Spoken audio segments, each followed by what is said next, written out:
we've been doing this Google Ads guide or kicking off the year for about 10 years now. And it's really helpful to just like get yourself thinking about what changed the year prior, what challenges do we keep seeing from like all the new accounts that we took over last year. Those are really common. What are the deviations between like what is being said by people and what's reality, like where that dissonance exists. So we try to reconcile all that early on in the year, get everyone in the right headspace. But to introduce ourselves real quick. So most of you know us, and yeah, you know my face, you know Logan, you know Melissa, but you knew us as Exclusive Concepts. For the last 2 years, we've been working on developing a new brand after being around for 25 plus years. As part of that, we acquired other agencies. We started to work together to figure out what are we going to do uniquely in the market. And that's where things got exciting. We found that the agency world is kind of hemispheric. You've got a lot of people who are like consultants and they put together great plans, strategic plans. And then you have the workhorse type of agency that just wants to do like one siloed specialization as good as possible. And because we've had more time to develop our processes and we did it in a thoughtful way, we ended up being kind of right at that middle ground where there's leadership and execution together. And we believe that's the right fit for most businesses today. We manage $250 million worth of ad spend, drive a lot of sales. We have 500 plus clients. We've got great partnerships. We're the first agency in Google's partner program, which is just really exciting to still be the first in that e-com side. But we're Microsoft's Rising Star of the Year, US and globally, my BigCommerce's Agency of the Year, Yahoo's Agency of the Year, TikTok Shop, which is like the Amazon of TikTok. We manage 14 of the top 20 accounts. Really good stuff. Very exciting. The team keeps pushing harder and harder. Most of our clients are, let's say, smaller businesses that you find out about when you need something. So they show up as an option within your consideration set, and we do a good job of making sure they get the sale. But that's great performance. We also have a lot of clients who are just household names, from HP to if there are anyone in here, Sur La Table, the Super Bowl, Empire State Building, really cool stuff.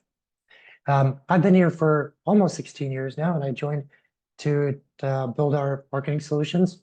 I helped develop our SEO, Google Ads, A/B testing, Amazon and email solutions. And today I work with a team that basically says, well, it's not 6 channels anymore, it's 15 channels. We're trying to figure out how to further holistic marketing, the coordination of it, the data science of it, the segmentation and messaging aspects of it.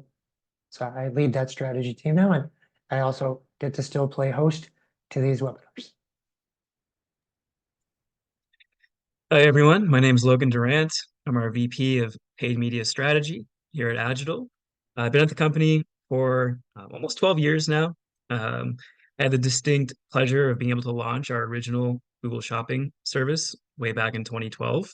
I led our paid media department for several years, and I work with Nick on the strategy side, helping to evolve our holistic frameworks.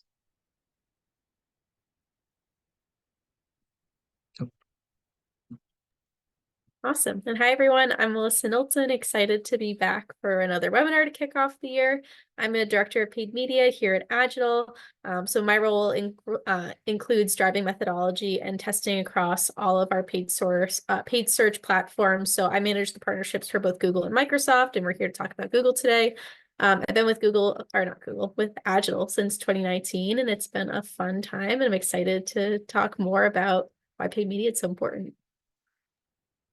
Amazing. So what we think is probably relatable for most people, because we keep seeing this as new businesses pop up on our radar and they say, take a look at our Google Ads account, what's going on? And we kind of keep seeing similar stories. And it's really nice to see that the challenges people have, it's actually something that's recognizable in the aggregate. if you look at how much people are spending on Google Ads, there's clearly this like slowdown.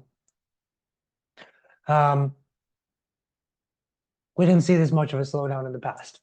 Just as simple as that. And Google has to address this. There were periods of time where we always see about 20% growth year over year for Google, and anytime it went below 10%, they would do a big thing. Like Eric Schmidt was relieved of his position, and Larry Page stepped in 2013. That's the type of shift that they do. So to see these like expected numbers, growth numbers of 8, 7%, 6%, that's troubling for Google Ads. It just means that the confidence of advertisers is lower than typical. Google thinks that they've addressed it, right? So Google has developed Performance Max, which we're going to talk a lot about today. And they think with Performance Max, it's super simple. You set it up, you set your targets, we'll learn what we need to learn, and you're good to go. They believe that their AI that they've baked into their system is getting a lot of advertisers to jump on board, and it's working really, really well. They think that their tools like Dream Screen and YouTube Create are going to accelerate the creative creation so that people can spend more on video and display. And they think that they've cracked the code on influencer, and they're going to start to get this big shift from influencer spend elsewhere into Google Ads. But a lot of those things have to pan out still, right? They're nascent. Performance Max is almost ubiquitous across all users, but there are challenges there. So we're looking more from your perspective. So with all this innovation, how come it still seem a little difficult that e-commerce businesses can't get scale like they used to? They can't keep spending more while hitting the same returns. So here's some key things that we're going to address today. One, there are a lot of quote unquote best practices, and this is meant to be in quotes. Best practices that if you follow, things will be all good on the Performance Max side. Those best practices are written and codified by people at Google, other agencies, pundits as well, etc. They're not really working the way that they were intended to. And in fact, while too many people use the exact same best practices, it diminishes the value of them. People are still using video ads in very simplistic ways. They just think that YouTube is one thing, and either use it for awareness or conversion, but they haven't accepted that YouTube has been built out to a very dynamic platform. Shopping, classic shopping, existed at the same time as smart shopping. Smart shopping was replaced by Performance Max, but classic shopping is still there. It's still available. There are opportunities to use both shopping and Performance Max in balance. And then, of course, there are certain tools that Google did not force everyone to use, like Performance Max, like the demand gen AI. And because it is not being used by everyone, it's still a vacuum. It's where you can get an edge. We want to embrace those type of tactics, tools, and features that, because it's an auction, you come in and there's not a lot of people bidding, right? So it's effectively cheaper. But to ground us in all this, and to ground any Google Ads approach, we always want to accept the bigger picture first. And the bigger picture is kind of two things. One, your business is not just based on sales. Your business is based on activities of growth.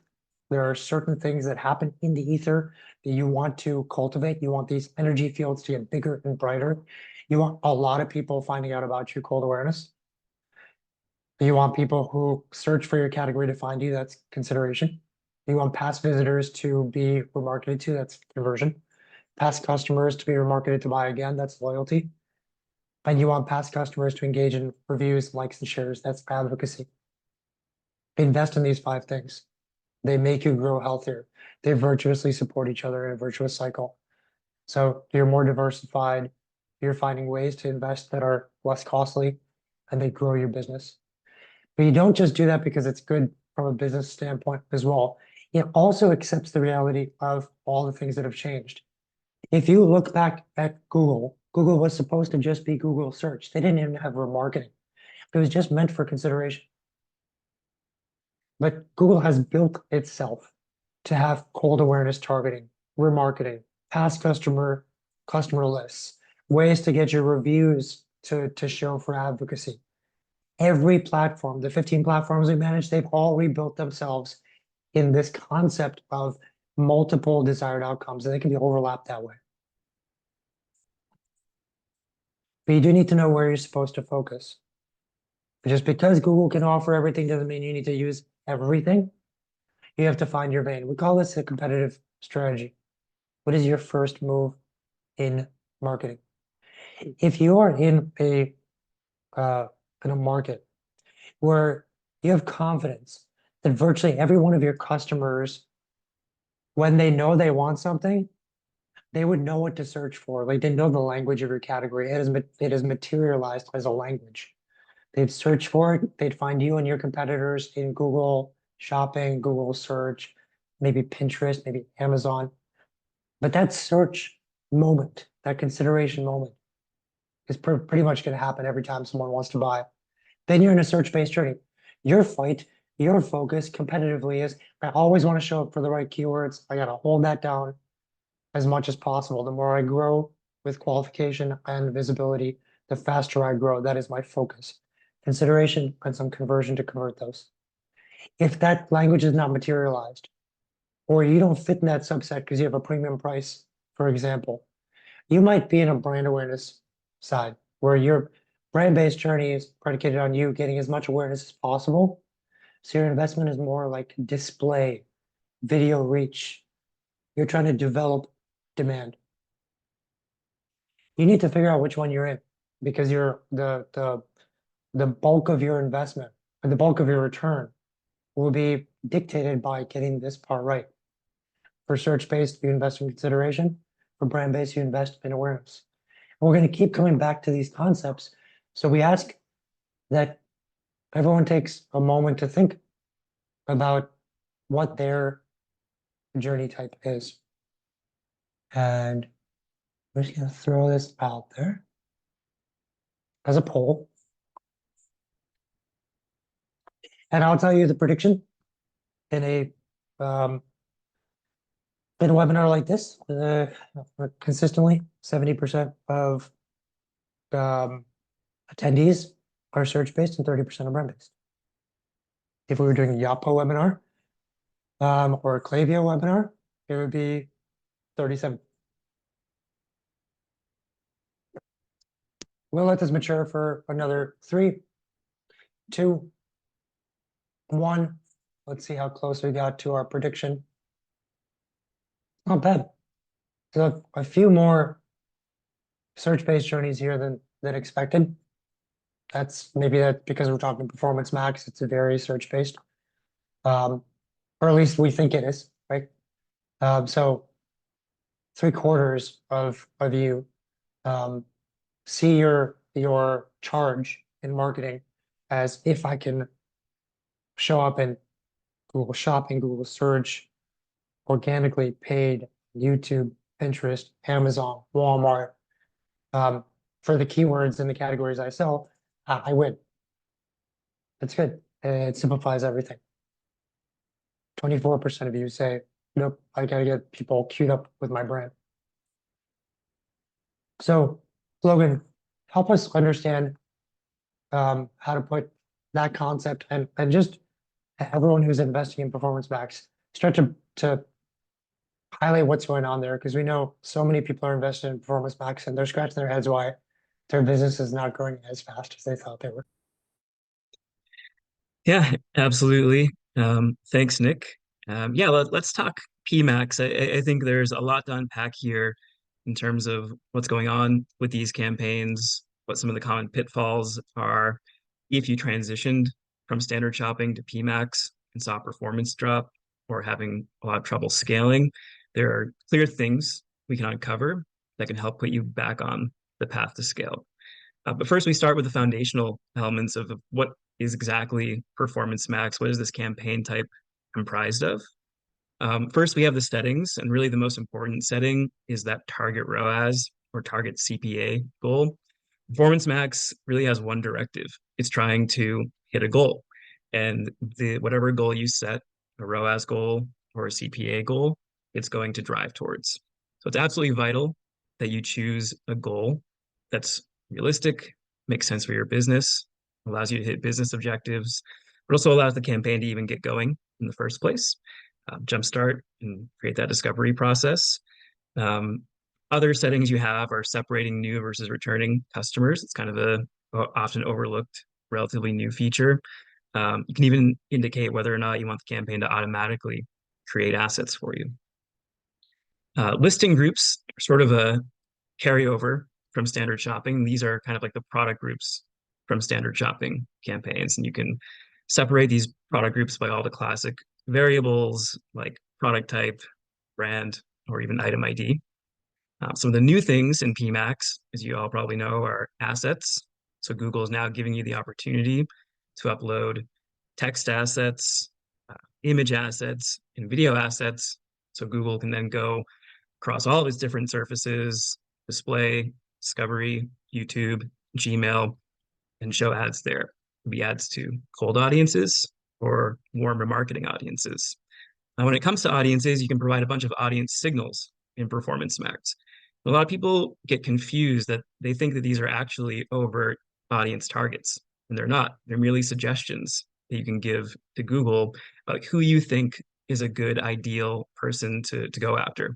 And Google will target these audiences, but they'll go well outside these audience parameters to try to find a customer or a searcher or someone on YouTube that can help hit the performance goal that you put in the settings. So now that we have the foundation, let's talk about some of these key issues that we see in Performance Max that can be so frustrating to people who have done this transition over the last couple of years from standard shopping over to PMax. The first error is kind of like a classic shopping problem is you don't have enough product segmentation. Because PMax is trying to hit singular ROAS goal, all of the products within that campaign are going to average out to that goal, which means you'll have a bunch of products that are above the ROAS goal and a bunch of products that are below the ROAS goal. If you have too many products in the campaign, there's a big chance that you have this top third of really great performers that Google won't scale because it's using that great performance to subsidize bottom third of products, which are performing much worse, but for whatever reason, the algorithm just doesn't divest from these lower performers. So you're kind of like stuck. And these campaigns are almost like begging you to segment by category. Let's say every merchant that comes to us and says, I want you to look in my Google Ads campaign, I look and the campaigns are segmented by category. And that's not enough because some categories are really large, maybe hundreds or even thousands of products in a single category. So you have to take it a step further. And the fix here is to really segment the campaigns by the intersection of category and performance. You need a homogeneous set of products performance-wise in these Performance Max campaigns to get the maximum value out of them and to provide a baseline of scale. The more similar products performance-wise you group together, the better you'll be able to scale these campaigns. So you still have to pay attention to the category level, right? Because we're uploading products and we're aligning assets to them, we're aligning audiences to them. So it makes sense to kind of like create these segments, but we also need a segment by sales velocity. And I think that's what has kind of gotten lost in this transition to Performance Max. Another issue we see is the campaigns are relying on too few products to really drive the performance. What happens is when you kind of transition to Performance Max, when you launch a new Performance Max campaign, it goes into a testing phase. It's testing products and saying, okay, which one of these products is going to help me hit the goal and which one of them are not going to contribute to that goal.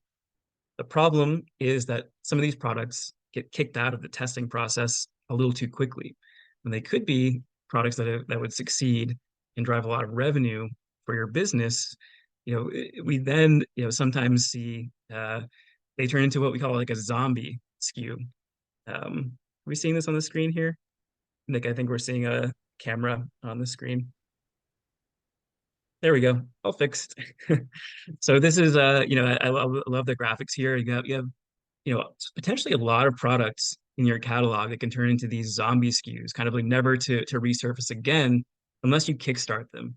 So the fix here would be what we love to call is a zombie SKU campaign. This is a campaign that its purpose is meant to breathe life back into these SKUs that have been kind of kicked to the curb by Google. They're never going to get impressions and clicks anymore because they've been tested and deemed not worthy of hitting that goal. So our goal is to revive those products and bring them back into this zombie SKU campaign so we can retest them.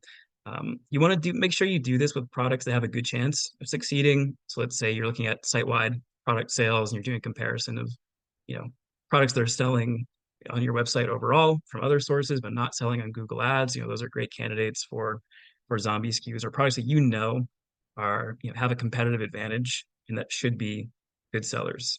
These are good candidates for the zombie SKUs. And Melissa made a great point too when we were talking about this is, if you rely on too few products, if one of those products goes out of stock or something happens to it, then the entire campaign can tank. The performance can go down the tubes.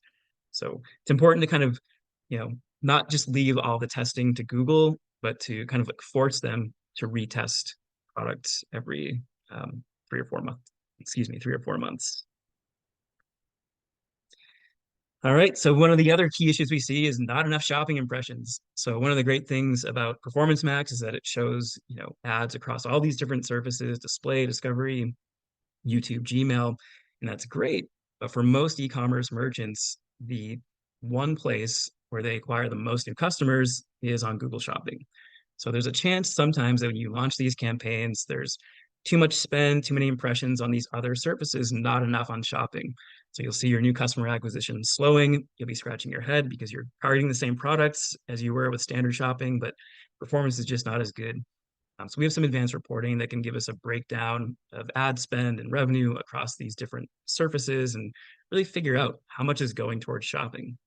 And if it's not enough, if it's not 85+% of the spend and clicks, then we need to fix that with product only campaigns. And that's basically like a Performance Max campaign without any of the assets and any of the things that could allow Google to kind of go and spend more money on surfaces that aren't strictly Google Shopping. Another fix to this would be just relaunching some standard shopping campaigns and doing it in a really focused way where you're saying, hey, I need more shopping impressions on this set of products. Let's go back to standard shopping, the target ROAS goal, and let's really focus this. It's been a really successful tactic for a lot of our clients is this hybrid approach between Performance Max and standard shopping. All right, here are a couple next level tips for Performance Max. I alluded to this setting before, but you do have the ability in Performance Max to segment between, having the campaign go after net new customers or go after a blend of new versus returning. And this is particularly effective for the brand-based journey that Nick was talking about, especially if you have a high repeat rate. Usually people, merchants on a brand-based journey have a lot of brand awareness.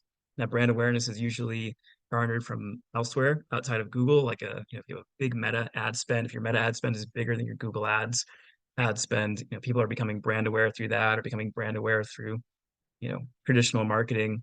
And Google kind of acts as something that just captures that demand. And it's very hard to understand if Google is driving net new customers or just getting branded searches. So this is one of the lines in the sand that you can draw that can really give you a separate lever for new customer acquisition versus more of like a remarketing type of ad spend. Tip number 2, and I love this one, we can actually use PMax for lead generation and not just e-commerce. Everyone thinks Performance Max, they're thinking, okay, it's an e-commerce focused campaign. It's all about these products. It's all about kind of like creating these product categories, but it's actually an amazing lead generation tool. So if you're looking for phone calls, if you're looking for form fills on your website, any sort of sales lead, Performance Max is really amazing kind of hunting down these leads and getting a really reasonable cost per conversion. So if your big pain point as a lead gen advertiser is that your CPCs are through the roof, if they're 5, 10, 15, $20 a click, Performance Max is likely the answer for you to get some of these inexpensive ad placements across all the surfaces that Performance Max shows ads. All right, to sum it up here, some standards for segmentation. So we're looking to group products by performance as well as category. So the perfect intersection of those two things is really what we want to scale Performance Max. We want to watch for new and emerging top sellers. So that's when you start to see, some really high ROAS products in the campaign, but Google's not fueling them. That means it's time to split them out, give them their own campaign, their own budget, so they can scale. Likewise, watch for top sellers that no longer perform. Nick and I always look at accounts where products are labeled top seller, top seller, top seller, but it's from 2019, and those products no longer give you the ROAS that you thought you were getting, and they're being emphasized a lot and given a lot of budget. And then lastly, look for the zombie SKUs. Make sure that you're not missing out on a bunch of revenue from a huge chunk of your catalog. It's laying dormant because Google did a quick test and threw out some really valuable.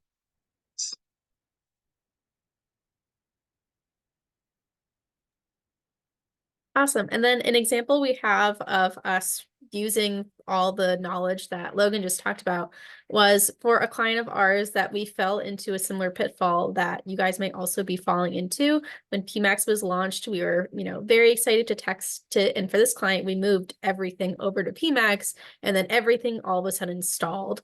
We are finding that PMax was relying really heavily on a small subset of products, like Logan mentioned, and ignoring the rest of the feed, and that the ROAS was not improving. So we had those target ROAS set, Google was hitting them, and then Google was not scaling. Even if we gave it, more budget, it was just like, nope, we've hit the goal. There's nothing else to do here. So really scratching your heads as to what can we do. And the solution was take control back from PMax.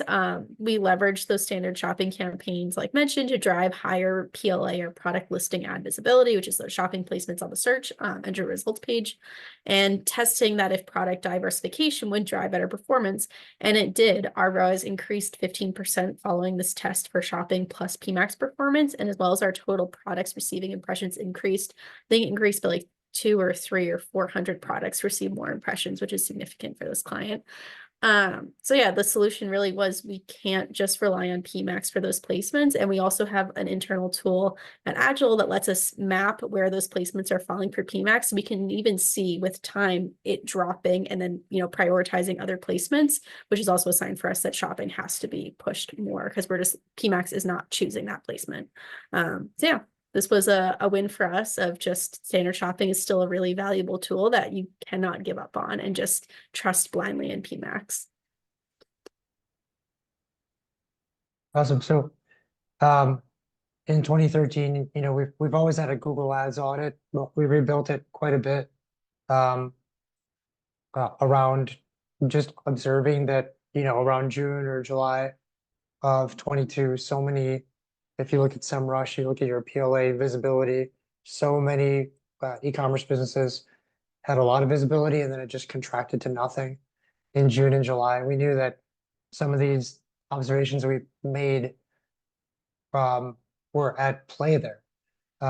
So we built a new Google Ads audit. We've tested it throughout the entire last year, and it's really ready to get a lot more people, if you have a Google Ads account, for us to run our audit and analyze your account to figure out whether you're falling into some of these pitfalls. So we're offering a few things here. One, if you want a complete deep dive Google Ads analysis for your Google Ads account, you have at least around 20,000 per month in ad spend, please do choose the first option. We don't charge for it. Logan's going to conduct it. I'll be on the call too. We're gonna try to figure things out and give you some guidance and hopefully forge a partnership. If you're not sure if you qualify or you have questions, choose the second option. We also developed a Google Ads scorecard, which is really powerful.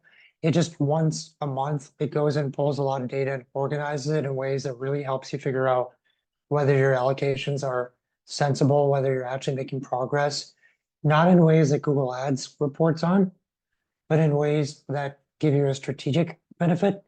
And everything is carefully explained. Like, here are all the tables and graphs, and here's the explanation of what to do next. And we keep an eye on it as well. We'll check it, every month when it runs and see what's going on. We don't charge for the scorecard. You can let it run for as long as you want. Like a second set of eyes for your agency that you have. So a lot of people like to use that, but I'll close this out in 3, 2, 1. A lot of people just started answering it. Okay, I'll let it go for another moment. But, Logan, do you see all the questions about PMAX? You got a lot of people asking PMAX questions. Yeah, and do you want to go through those now, or do you want to save them to the end? Any ones that you think we should just answer right away? Or I will say that the presentation and the recording are both going to be available to everyone. Yeah, you don't need to ask for it. It's coming your way within 48 hours. Yeah, I'll just go through a wanna- couple and then just tell me to stop. But Danielle asks, how can we utilize PMAX for lead generation instead of e-commerce? So Danielle, it's really about choosing which conversion action you want Performance Max to optimize around. So let's say it's like a form fill or phone call, and then you set a target CPA around that. Or if you're more advanced, like let's say you're ascribing revenue values to things like phone calls or lead form fills, then you can still do a target return on ad spend, but it's really in the setup there, and then you're aligning different assets to the calls to action that you're looking for. Julie asks, what do you do when you revive the zombie SKU and it starts getting conversions? Do you move it to another campaign? Honestly, Julie, I would probably leave it in the campaign, because the campaign is sort of like the divider that Google uses as like where the historical data resides. So if you're moving a SKU from one campaign to another, you're essentially starting over. So it's probably best to kind of leave it in that campaign to build on the historical performance. Slides will be available after the presentation. Yes. Tim asks, would you say PMAX for shopping only? We get a lot of impressions for upper funnel, and they're pushing for display campaigns to be PMAX. Yeah, Tim, I think PMAX kind of covers the gamut, and depending on your return on ad spend goals and what kind of Search versus products brand-based journey. and search versus brand based, you could see quite a few impressions across video and display based networks that Google owns. So it's not just for shopping. Most e-commerce merchants prefer a vast majority of impressions to be served on shopping, because that's kind of like bread and butter of their new customer acquisition. But it certainly is a multi-channel cross-network tool. Awesome. Let's Keep stop it there. going. And yeah. Melissa, can you dive into one of these newer features that we know most advertisers have been ignoring for some reason, and it's pretty powerful stuff? Yes, happy to do so. So yeah, we can jump into this new thing called demand gen. So those of you who have been running Google Ads before, you may know what discovery ads are, or discovery campaigns. They are the old version of demand gen, and they have been upgraded with a lot of new capabilities. But as a refresher, discovery ads had only 3 placements. They showed on Gmail, the YouTube homepage, and then the Google Discovery feed. If you don't know what the Google Discovery feed is, if you have like the Google app on your phone and you were to scroll up from the search, you'll see there's like content below it. So that's where that shows up. For discovery ads, we only had 2 options for bidding strategies. We could do max conversions or TCPA, meaning that these campaigns were very much, or they were much stronger with mid to bottom of the funnel conversions. You could definitely target top of funnel users and cold audiences. However, they were a lot more expensive, because TCPA and max conversions, anything that's bidding towards the acquisition of a customer, is generally more expensive with Google. For the audience targeting, Discovery had the access to Google's full range of audiences. This included similar audiences that when sunset took away the ability for discovery campaigns to target those similar users to our remarketing lists, and it created a gap of you can only target, cold, or you can only target your remarketing list, but you can't find that middle ground as easily of who's similar to what you have. And then creative. Discovery ads only leverage static images, and they were available for horizontal, vertical, or square placements.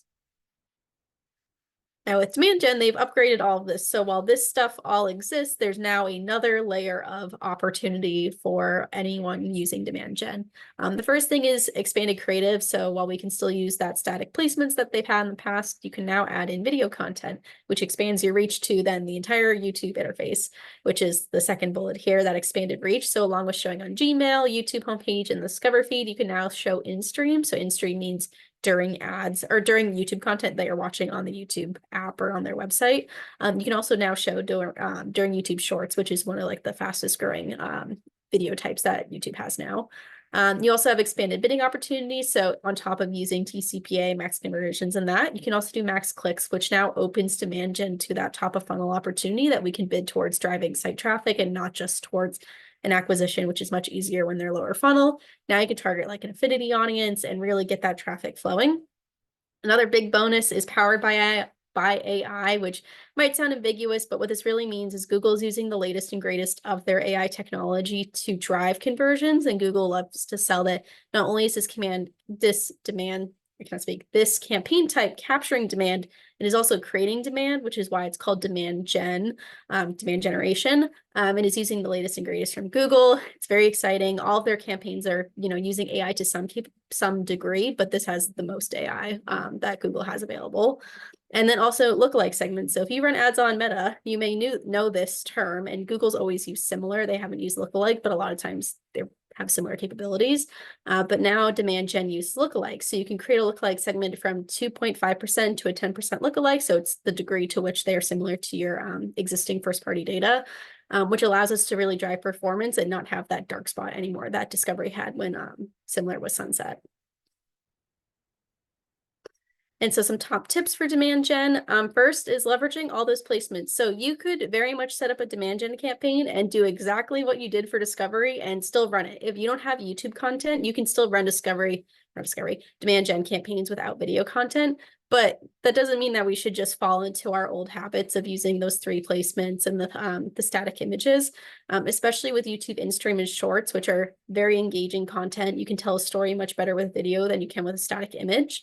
So use everything to your disposal, use that content that you have, and really drive performance with demand gen. And also tip number 2 is use the bid strategies that make sense. Already kind of talked about this, but if you're looking to drive like the top of funnel awareness, don't just use max conversions. You're going to have a much higher CPC for that. Use max clicks. It's much more efficient with that cold audience. And then once they make it to the site, they can then get funneled into a remarketing campaign that is willing to be more aggressive and use like max conversions and things like that. Awesome. And then the next thing, just want to run through, is how to use video the right way. I'm a big proponent for video ads. It's one of my favorite campaign types to run, if not my absolute favorite campaign type to run. I think YouTube is one of the most powerful tools. We can jump into that. So if you've been through a webinar before, you've probably heard me talk about video campaigns because I am often here to talk about them. But we've had some really exciting advancements with video, and especially this year with a new product, which is video views. But it's important to understand what the mix of products you have available to you with Google, because often these are not even named in the account. You just have to know that when you're setting them up, this is what the campaign is. So we have video reach, video views, and video action. So video reach is great for that top of funnel awareness. It uses CPM bidding to get in front of users. And because it's CPM bidding, you have direct control over how much you're willing to spend. So if you want a $10 CPM, you're going to get a $10 CPM. If you want like a $8, you can probably get there. There's a point where if you get it too low, you'll get no performance. But with these campaigns, you can also layer in brand lift and search lift, which we'll dive into it a little bit more. Those are available through our partnership with Google. Because they have to be set up with the Google reps, but it is very exciting that we can get some extra lift measurement when we run video reach. For video views, this is a new campaign type that recently just came out with Google, which helps bridge the gap between video reach and video action. So video views is focused on driving views versus video reach is about driving impressions. Impressions are great. It's more eyeballs on your brand, but for them to actually view the ad means they engage with it in some way. It means they clicked on it, they watched the whole ad, whereas video reach, all it cares about is that split second it shows on the screen, that counts. Video views is much more about engaging with users. So that's great for that middle of the funnel. You know, we've got their exposure, but we really want people who are going to watch the content and understand it. It uses the latest and greatest AI, whereas video reach doesn't have nearly as much AI leveraged in it. So video views is a great option if we want to get people engaging with your brand. And then video action is the best campaign type for driving low funnel conversions. It generates conversions, revenue, leads, whatever you need, whatever the goal you set up. This one's going to tackle it. It is much more expensive than the other two because, again, if you tell Google, get me a conversion, get me revenue, get me ROAS at a certain, goal, it's going to be more aggressive, but the return is always, not always, but generally it is always worth it because these campaigns, they might have a $30 CPM, but you're driving revenue at your ROAS goal. These campaigns also leverage shorts, which is, again, one of like the most fast growing areas for YouTube right now. So this will help you get those goals as well. And so to reiterate on shorts, don't ignore them. YouTube shorts are accessible within video campaigns, but now Google is rolling out the ability to select shorts specifically for campaigns. So it used to be as you ran video action, you could also potentially get placements on shorts. Now you can pick shorts, which is really important. If you're running ads on TikTok, you should be running ads on shorts. Shorts, however, requires advertisers to think differently. Your best practices for a horizontal ad are not going to be the same as best practice for shorts. We have a lot of clients who run like linear TV and they just take that ad and they throw it into YouTube, which can work, but it's not going to resonate with shorts audiences. First of all, it has to be vertical to work, but also shorts is much more engaging. It's about a person-to-person connection. These TikTok creators and these shorts creators are all about making a connection with their audience, and our ads need to fit into that environment and not just be about the selling mentality that you might have with like linear TV. And in general, just a stat here, shorts generates 50 billion users on average every day. Significant amount of people are watching it. And even if you don't use shorts yourself, people are using it. So it shouldn't be ignored, and we should definitely be making content specifically for it in the new year. And then I wanted to walk you guys through a case study that I recently did with my client, Apartment 2B Modern Furniture. And we ran a video reach test here that was very successful. So we'll talk you through it. Over Cyber Weekend, so a few months ago now, Agile and Apartment 2B teamed up to fuel brand awareness specifically within Brooklyn, but then also New York City as well. But our focus was primarily on Brooklyn, that we wanted these core audiences then to power that mid and lower funnel. As you guys may know, Cyber Weekend is the biggest e-commerce weekend of the year. It is not a weekend to be missed. And if there's a time to be aggressive with your awareness strategies, this is the time. So the client came to us a few weeks before Cyber Weekend and said, how can we drive as much awareness as possible during this key promotional period? So in partnership with our Google team, we were able to run search lift and brand lift studies alongside this big push to really understand what was the impact of these ads. So our approach here was first leveraging video reach campaigns. Those are targeting cold audiences at the top of the funnel, but we also set in a target frequency. So with video reach, again, Google's all about that snap impression, you got it, you're done.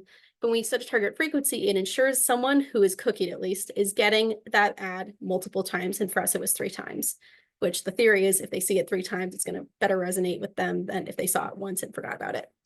We developed new creative specifically for Cyber Week versus using like old creative. This was specifically calling out it's Cyber Week. We have the best deal of the year for our clients or for our products this week. Buy now. And then we targeted relevant audiences for both in-market, life event, and then affinities. They sell furniture, so life event like moving or getting a new apartment, anything like that is really important for us. And these were our results. So brand lift is all about, so if you've ever used YouTube, I'll also define what brand lift and search lift are. Brand lift, if you ever search on you or watch a video on YouTube and you get a survey pop up, that is a brand lift survey. It is often going to ask you a question about a brand that you saw recently. So we ran 3 different brand lift studies. The first one for awareness, which is which of these brands have you heard of? So we listed Apartment to be alongside 3 of their competitors. Those who were exposed to our ads versus those who were not exposed to our ad, we saw a almost 26% lift in users who were exposed to our ad. Huge awareness boost for us. That tells us our ads were really effective during this period. We also ran a consideration test, which is which of these brands would you consider buying from? Again, Apartment TV versus their competitors. Those who were exposed to our ad saw a 13% relative lift after seeing our ad, which is fantastic. And then purchase intent. So next time you buy from the following brands, which one are you most likely to buy from? It drove nearly 20% lift from those exposed to our ad. And the final one here is from our search lift study. So a search lift study is people who were exposed to our ad. Did they search for these keywords following seeing the ad? So we only tagged with our Google team department to be branded keywords. And we saw a 622% lift in searches from people who are exposed to our ad following them seeing our ad versus people who are not exposed to our ad. All these metrics in a quick summary is showing this worked. Like this was a very successful test for us. Even for the consideration one there, that is a hard one to even get statistically significant data for, because people don't always answer that survey question for whatever reason, but we were able to really drive this home. Their ads were super effective, and we're planning for how we can do this again in 2024. So highly recommend it. Brand Lift and Search Lift are your friend, along with video itself. Awesome. And then for the last thing to wrap up what's new with 2024 is AI, the big buzzword of the year, and for many years, I'm sure to come. We want to run through the new stuff that's coming out in Google. You may not have it in your accounts yet. It is slowly rolling out, so we're seeing it in some accounts, but not everything. But the big one to keep an eye on is Google's generative AI, specifically within PMax. So this is an example here of us just typing in some fun words for Agile. So if you were to go into your PMax campaigns and they have this feature available, you'll get a pop-up that'll allow you to start using generative AI. The fun part about it is Google's going to pull a lot of new content. So if you type in your URL and then the products or services, so for Agile, we threw in a bunch of marketing terms, and it came up with this image as well as a lot of headlines, descriptions, like it's populating pretty much all the PMax fields that you can fill in for us. There are some issues that come with using generative AI. You can see in here, like it tried to spell Agile, but AI is not the best at actually spelling things. So I would not end up using this image because we have our own content there. But there is a lot of opportunities to come if you're stumped on headlines, on descriptions, like definitely play around with this. It's going to give you some opportunities. If you're stumped on how to set up PMax, this is going to get you a leg up there. But yeah, there's lots of opportunities here, and wanted to run through you an example for a hypothetical client that doesn't exist, but maybe will someday. So let's say we're selling vitamins for dogs. This is a great example of why you could use generative AI with Google, because excuse me, if you're selling specific products and you want your ads to be of those products, generative AI is not going to be the best fit for you because your products should be the images. But if we're selling, say, vitamins for dogs, we just want to show happy, excited dogs. Like that is content that is very easy for us to use. So for this one, if we're selling vitamins for dogs and we want to show dogs running on a beach, this is what Google created for me. Typed in specifically that word. It's a dog running on a beach. This dog has been using, who knows, lots of our vitamins. They're very happy. They're living their best life. But from there, we can see how creative Google really can get, and it started going down a rabbit hole. But let's say we wanted to do a dog driving a car. These vitamins are so superb. Our dog has gotten its license and it is taking over the streets. But even further than that, the generative AI can go much deeper. So I started seeing how specific it can get. So we typed in superhero dog with a cape. It works there too. And then even further, the final one, we said, if a dog takes over the universe, what kind of content would we get? And so our vitamins are really showing the capability of dogs with universal takeover. And you see Google got very creative with these ones. And also my favorite one is the last one here. All fun, but to show that Google has lots of capabilities. You know, you might not sell vitamins for dogs, but maybe you sell car replacement parts and you just want to show like cars driving down the road, or maybe you show, or you're like a landscaping business and you want to show like just well manicured lawns. Google can provide those for you, and it's a very fun tool. And even if this isn't a great fit for you, I say play around with it because the future of AI is here, and it's fun to see what capabilities there are. Oh, amazing. Okay.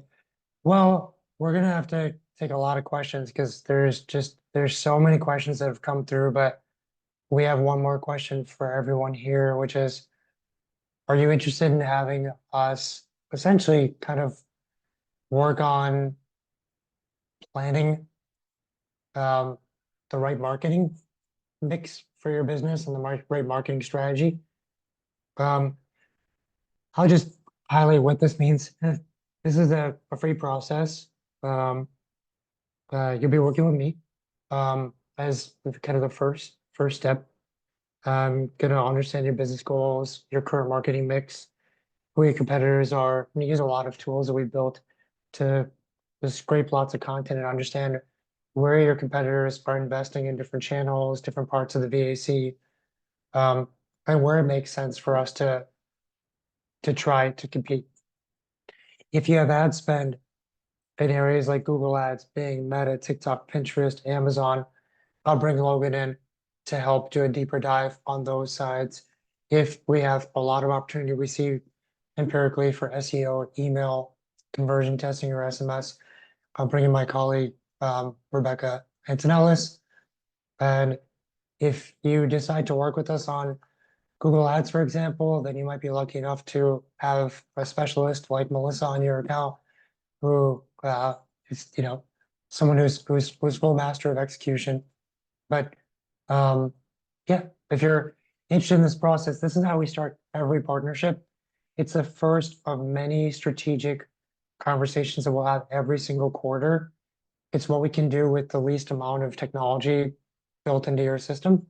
You're choosing certain channels, you've got ROAS targets, things like that. You haven't organized your account around the VAC. We'll get you into a competitive strategy after that as a client. Then we'll get you to wean off of ROAS and go towards a single holistic marketing KPI like marketing efficiency ratio. And then we'll start adding long-term goals like customer lifetime value and target CPA. And eventually we'll get to segmentation. So we will mature this strategy maturation process. We'll start with this growth analysis, but over the course of the next several months working together, we'll get you guys onto full-on strategy where you're no longer living in channel mix. The channels just help hit all your goals.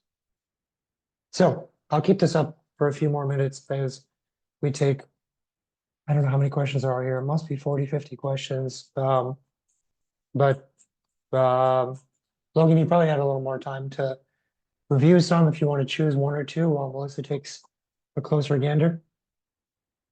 Sure. Yeah, I'll keep it going. Morris asks, can you have new versus return PMAX campaigns running at the same time?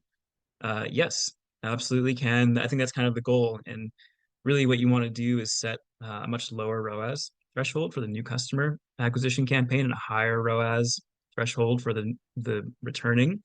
Because the returning campaign kind of targets both new and returning, but you can filter out a lot of the new ones by pushing that ROAS goal a bit higher and forcing more of the brand remarketing to happen in that campaign, and more of the new acquisition to happen in the lower ROAS target campaigns. Tim asks, any additional recommendations on PMAX for lead gen, landing page, things like that? Yeah, so I think, one of the cool things that PMAX has introduced is like a final URL replacement and expansion. So this is when PMAX can send people to a different landing page based on what they searched for. So if you have multiple different actions that people could take on the site or multiple different product lines, you could enable a setting like that and start to test into it. There's also just a lot of, kind of like good old fashioned elbow grease in terms of aligning audiences and demographics and segments, things like that, which all can be done in PMAX. An anonymous attendee says, can you have products in standard shopping and PMAX being targeted at the same time? I heard PMAX overrides standard shopping. Yeah, it does tend to. And I think in our best practices, we try to create some lines between PMAX and standard shopping where we're not having an overlapping in targeting. There are like specific edge cases where you might want to consider it, but for the most part, you want to keep clean lines of segmentation there. Let's see, a couple other ones. There's so many. Can PMAX be used for service businesses? Absolutely. Natalie, big question. Caleb says, when you add standard shopping search and display campaigns alongside PMAX, what is preventing PMAX from randomly starting to serve products and assets that it wasn't serving before and causing all sorts of hell? Good question, Caleb. So I think when we introduce, especially standard shopping into the mix, the idea is that we're targeting different products, so it's not really changing the dynamic of the PMAX campaign. And at the end of the day, those PMAX campaigns have to hit a ROAS goal. So, if you have a really low ROAS goal, then yeah, Google might go out on an adventure in YouTube and display and discovery and all these surfaces. But if you have a ROAS goal that is, based on like e-commerce and profitability, it's not going to tend to go wild. Awesome. Uh, yeah. Let's switch to Melissa for a bit here. Melissa, you have any queued up? I'm just reading through. I feel like we can rapid fire some of these. I mean, Julie asked how effective or important are the search themes and audience signals? You should be using search themes. They are very new, so there's more testing to be done, but you should not ignore them. It's another way to tell Google where it should be going. Otherwise, like Logan answered before, PMAX can go very far outside of what you recommended. So it's another way to push it in. Do you think Google is aiming to replace search, display, and shopping with PMAX in the long run? I sure hope not. That is very much a future thing. I think there's a lot of evolution that will come with Google as we go, as it had. I mean, Google's changed so much since I first started working with the platform. But I mean, I certainly hope not. Let me see. There was some at the bottom. Oh, is search lift, brand lift, for Jennifer is search lift, brand lift useful for B2B brands?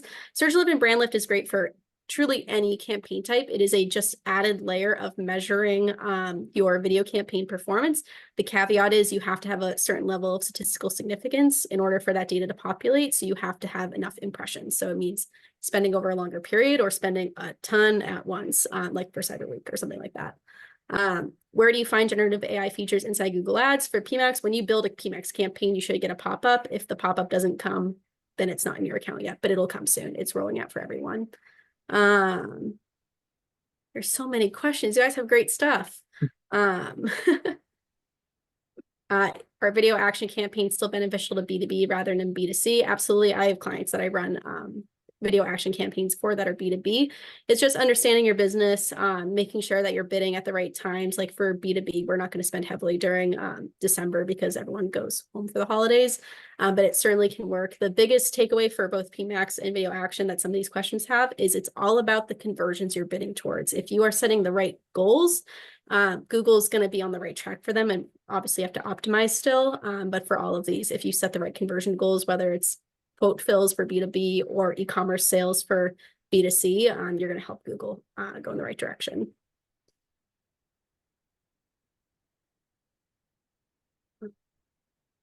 Okay.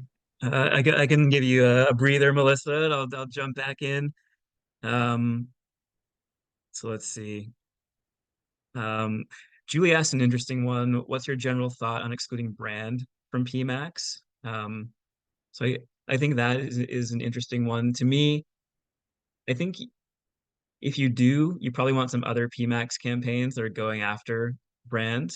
So it's fine, like, if you want to put a lever, if you want to try to really figure out if PMAX is driving net new customers and you're trying to limit your ad spend on your brand name, you can exclude your brand name. And but I also tend to think that PMAX is probably the most advanced algorithm that's available right now in terms of like shopping, especially. And I wouldn't want a negative impact on the impression share for your brand name. So if you're excluding it from one campaign, maybe you have like a kind of like, higher return on ad spend PMAX campaign that's just capturing more branded stuff if you're looking to control branded ad spend, but I wouldn't exclude it entirely, I don't think. What is the recommended number of asset groups in a performance max campaign for optimum performance? That varies for sure based on the size of the catalog, the number of audience segments you have. So we tend And to total ad spend. in total ad spend too. So we're tending to look at how many customer segments do you have? Are there unique audiences and kind of behaviors aligned with those segments? That can start to dictate how many asset groups you want for each. But we tend to have multiple for the majority of our performance max campaigns. What Lawrence asked, what if PMAX is set up for maximize conversion value, not ROAS for an e-commerce brand? Is this okay? It can be sometimes. I feel like Google tends to default around like a 200% ROAS target or so if there's no ROAS target input. If you're an ecom brand and you're looking for profitability, I would probably put a ROAS target on the campaign. It might help direct the ad spend, reduce waste, things like that. Just more and more questions just coming in here. Let's see. Guys, Any others that you want to answer? I keep hitting answer live then done for the ones you've already answered. Okay, If I missed any, please do that. I've great. also been answering some via chat, so also keep an eye on that if you did ask a question, but we haven't verbally answered it yet. Julie had a follow-up to the one that I just answered. She said, I should have clarified, if I have branded search live, would you exclude it from PMAX at that point?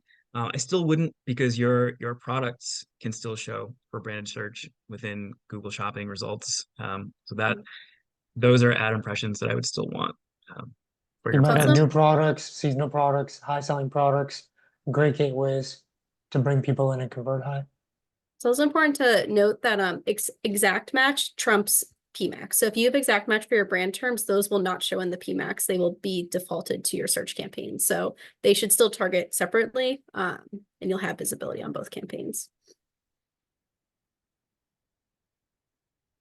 The question is, YouTube ads more expensive than search overall? YouTube is cheaper. Your CPMs are able to be controlled quite low, especially for video reach campaigns. It depends on what you're looking for, though. So if you want like a high ROAS, video is not going to be the strongest one for that. Video is much more about touching earlier in the journey, and then they convert through other methods. But if you're looking at it from like a CPM, CPC perspective, it's going to be generally cheaper than search campaigns, but they have very different goals with those campaign types. Is there a minimum budget you recommend for testing PMAX for the first time for lead gen on a home services account?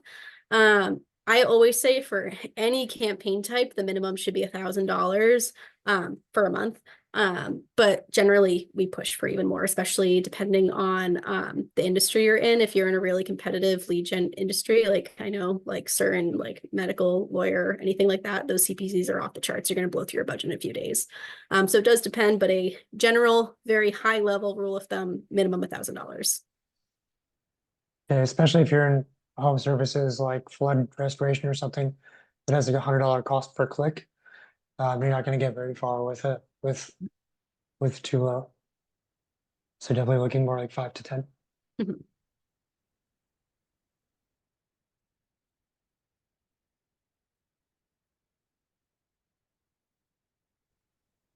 getting some thank yous. Here's one. Okay, what was Logan referring to at 200% for my last question? Read, what if PMAX is set up for maximize conversion value, not ROAS?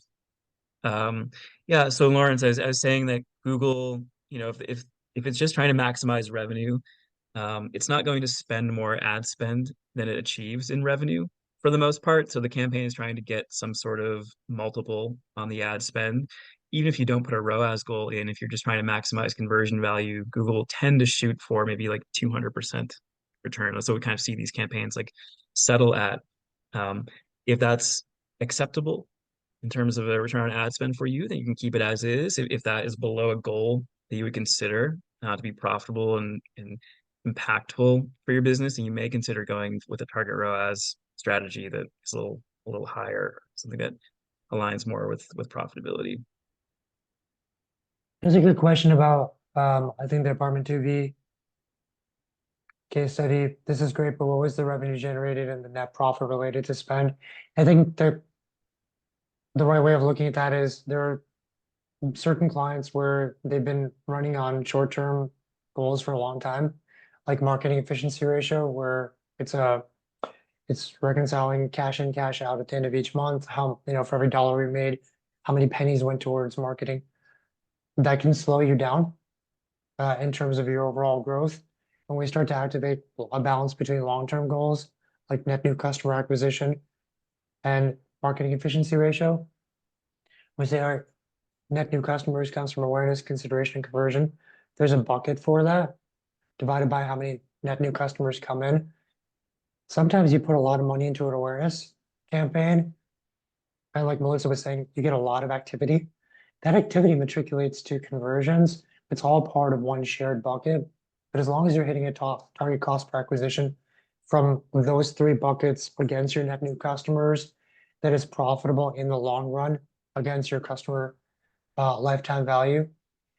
Activating that type of goal setting, that type of objective could mean the difference between always being efficient and okay on growth versus always being efficient and really good on growth.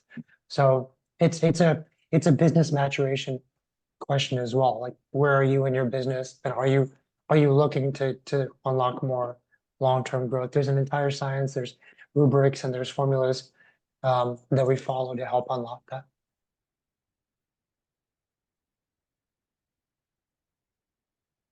Keep going with a couple. Jennifer asked, should I set up a subset of conversion actions to use for my PMAX campaign? I do this for the rest of my campaigns. So I would say like whatever action you want Performance Max to optimize around, that's the action I would select. And if that doesn't currently exist in your conversion action set, then you can create it. But PMAX does give you the ability just to select which of your conversion actions that you want to optimize for. So you can just do like be very narrow and have like a single action, or you can be a little more broad and have it go after, form fills and phone calls and several different types at the same time. Julie asked a follow-up about the zombie SKU campaign. It's like when you revive these SKUs, she asks, does it then take over the impressions from the other SKUs and start to keep those others from showing? This is our internal discussion at our agency. Yeah, it's a good question, Julie. I think it depends on the product catalog and the size of the search universe. So some catalogs have very clean lines between the searches across different products. Other catalogs have a lot of overlap, and there are big trophy keywords that you want to show for. So it's always been our view that your best products should be within PMAX, and that they should be showing for the most valuable keywords, especially the big trophy keywords associated with your category. If you find that the wrong products or the less than ideal products start to show for these, there are ways to kind of architect that and remove these products from the PMAX campaign and put them into a higher ROAS campaign. So there are kind of ways to instruct Google on which products to show for certain high value, more expensive search terms. So it's kind of like case by case, depending on the size of the search universe and the competitiveness of it.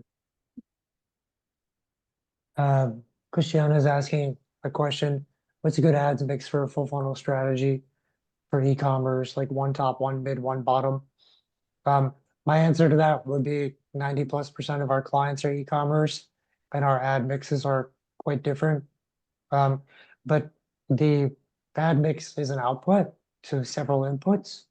And the inputs that you want to consider are, am I search-based? So that would definitely lean towards a lot more consideration in search-based advertising, or brand-based, which is going to be more of the awareness and the reach side.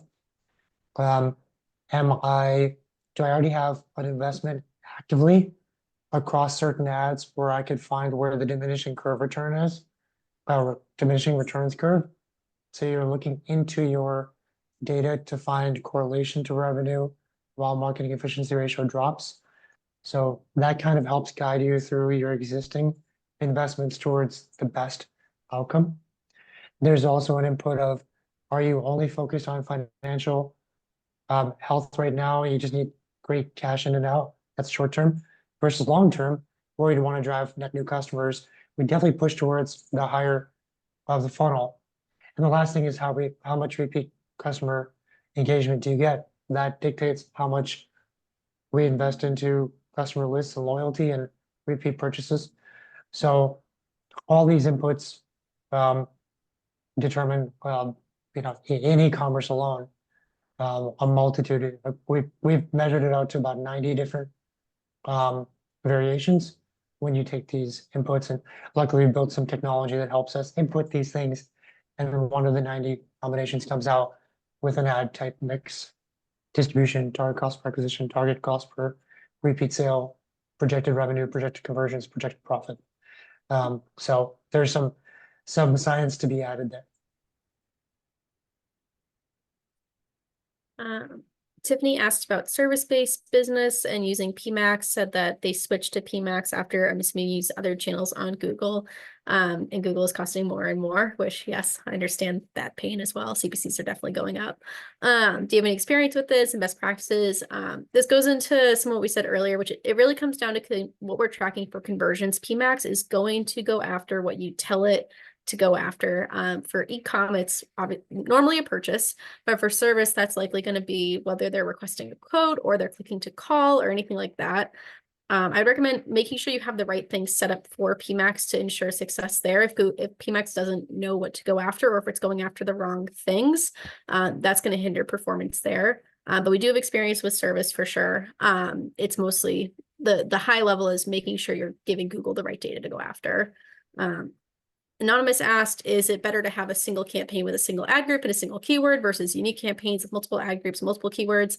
I do not recommend having single keyword, single ad groups anymore, mostly because we really push using automated bidding strategies to achieve your goals, and automated bidding strategies need data to work with. And if you have one keyword in it, it's not going to have enough data to drive performance for you. You want to consolidate. It's good to segment, out by non-brand versus brand versus competitor terms, and then even segmenting further from that. But we want to make sure we have enough keywords for the campaigns to run and drive performance. What strategy should be used for a new e-com site where CPCs are in excess of $6 and $7? Does it make sense to just focus on the shopping area? Might need more context for this one, but I mean, shopping is a really valuable part of the e-com experience. We definitely recommend having that be part of your strategy, but I wouldn't throw search or video or any of those channels out the window.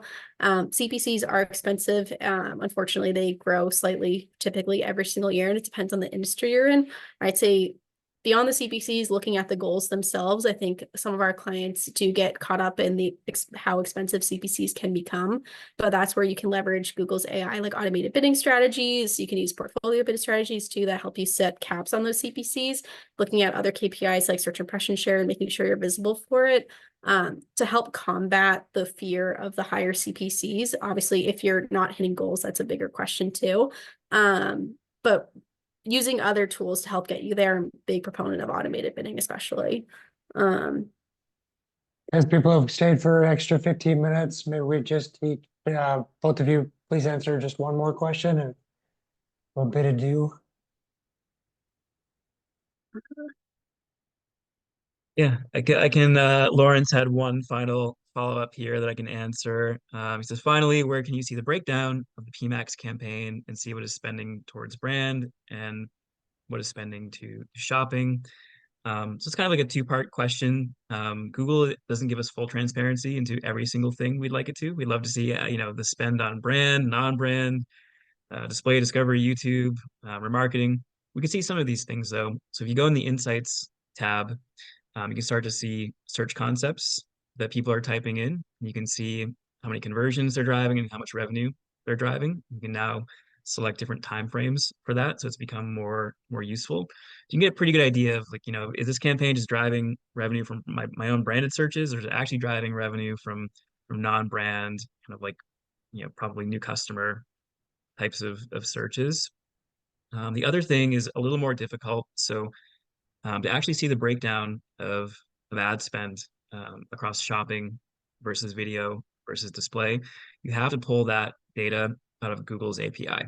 So that's something that we have as part of our reporting suite. We built into our custom Performance Max reporting. So we can start to see the distribution of ad spend across these different surfaces. We can also see asset group level performance. So while it's great to have all these different asset groups, if you don't know the performance of each, then really what is the point? That's another kind of key thing that you can only pull out of the API. It's not visible in Google's native interface.